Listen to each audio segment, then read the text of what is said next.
Hello viewers, नमस्कार। आप सभी का स्वागत है पीएस के यूट्यूब चैनल पर। तो फ्रेंड्स, अमेरिका के लोगों का इंडिया के प्रति जिस तरीके का अनडिप्लोमेटिक रिएक्शन आया है, आप सभी ने देखा होगा। इस व्यक्ति को आपने बेखुदी से समझा होगा, White House state adviser Peter नेवरो।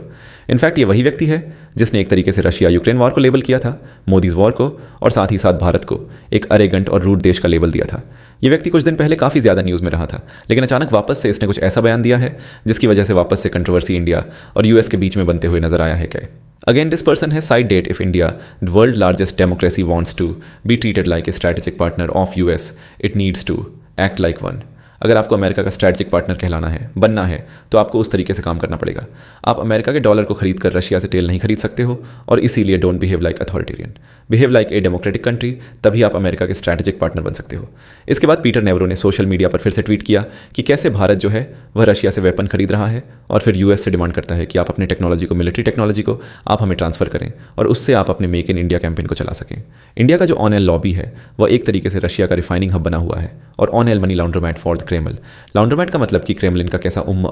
जो वॉर का मनी है उसको स्पॉन्सर कर रहा है इंडिया। तो एक तरीके से फ्रेंड्स, यहाँ पर पीटर नेवरो जो है वो वापस से भारत के ऊपर अपने क्रिटिसिज्म को नेक्स्ट लेवल पर लेते जाते हुए नजर आ रहे हैं। इसके अलावा फ्रेंड्स, आपको पता है, उनमें जस्ट कल की खबर आई थी कि लिंडसे ग्राहम जो है उन्होंने कहा था कि भारत जो है वह आज इसी पर्टिकुलर बिहेवियर जिसके बारे में पीटर नेवरो बात कर रहे हैं कि हम रशिया से तेल खरीद कर अथॉरिटेरिज्म को सपोर्ट करें, अदर थिंग्स, इसी की वजह से भारत जो है वह प्राइस पे कर रहा है इन डी फॉर्म ऑफ 15% टैरिफ, और इसीलिए आने वाले समय में चाइना और ब्राजील के ऊपर भी इस तरीके का कॉस्ट इंपोज किया जाएगा। अब फ्रेंड्स, बहुत सारे इसकी अटकलें लगाई जा रही थी कि डोनाल्ड ट्रंप इस तरीके का टैरिफ क्यों भारत पर लगा रहे हैं, क्योंकि भारत, आप सभी को पता है, एक स्ट्रैटेजिक पार्टनर है अमेरिका का। तो अब उसके लेकर एक रिपोर्ट आया है by the US financial services from Jefferies, और जेफरीज की इस रिपोर्ट में कहा गया है कि प्रेसिडेंट डोनाल्ड ट्रंप का जो ये टैरिफ लगाना है भारत के ऊपर, इसमें कोई भी इकोनॉमिक पर्सपेक्टिव नहीं है, इसमें कोई भी स्ट्रैटेजिक पर्सपेक्टिव नहीं है। इसमें केवल एक रीज़न है, वह है डोनाल्ड ट्रंप का पर्सनल फ्रस्ट्रेशन, क्योंकि भारत ने अमेरिका का मीडिएशन को एक्सेप्ट नहीं किया था। पाकिस्तान और इंडिया के बीच में कोई भी बातचीत होगी उसमें भारत ने डोनाल्ड ट्रंप के किसी भी रोल को कंसीडर नहीं किया था,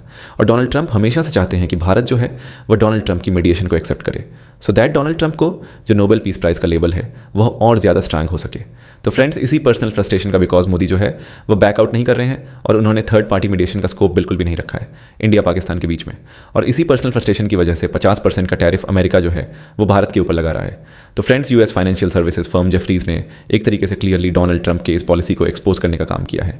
अब जब ये सब चीज़ें चल ही रही हैं फ्रेंड्स, तो जस्ट 1 घंटे पहले की खबर आ रही है कि यूएस का जो कोर्ट है उसने ट्रंप का ग्लोबल टैरिफ को इलीगल ठहरा दिया है। ऑलरेडी आपको पता है फ्रेंड्स कि यूएस का जो लोकल कोर्ट है उसने ट्रंप के ग्लोबल टैरिफ को इलीगल ठहराया था। फिर डोनाल्ड ट्रंप की एडमिनिस्ट्रेशन ने अपील फाइल किया था। इसके बाद वो यूएस फेडरल कोर्ट में गया मामला, वहाँ पर अब फाइनली उसमें जजमेंट आया है और कहा गया है कि ट्रंप का जो रेसिप्रोकल टैरिफ था वह इलीगल है, because under the international emergency economic power act, जिसको ट्रंप ने इंपोज करके इस तरीके का टैरिफ लगाया था, इसके अंदर प्रेसिडेंट को unusual and extra ordinary threat के अगेंस्ट काम करने का पावर दिया जाता है। लेकिन अब जो फेडरल कोर्ट ऑफ अपील है उसने कहा है कि ये कोई भी सच अनयूजुअल एंड एक्स्ट्रा ऑर्डिनरी खतरा नहीं है जहाँ पर प्रेसिडेंट इस कानून को इंपोज कर सकते हैं। और इसी की वजह से इस समय अगर बात करें तो कोई अथॉरिटी जिसके पास पावर है इस तरीके के टैरिफ लगाने का, वो है US Congress, which is US parliament, और इसीलिए टैरिफ जो अमेरिका के प्रेसिडेंट डोनाल्ड ट्रंप ने लगाया है वो आपका साफ तौर से इलीगल है। तो फ्रेंड्स, ये एक सीरियस ब्लो यहाँ पे डोनाल्ड ट्रंप के अगेंस्ट आते हुए नजर आ रहा है। इसका मतलब आने वाले समय में ट्रंप का जो टैरिफ का जुमला है, रिटोरिक है, उसको काफ़ी ज़्यादा स्ट्रिंजेंट जुडिशियल प्रोसेस से गुजरना पड़ेगा। फ्रेंड्स, इसके बारे में अब और डिटेल में बात करेंगे, बट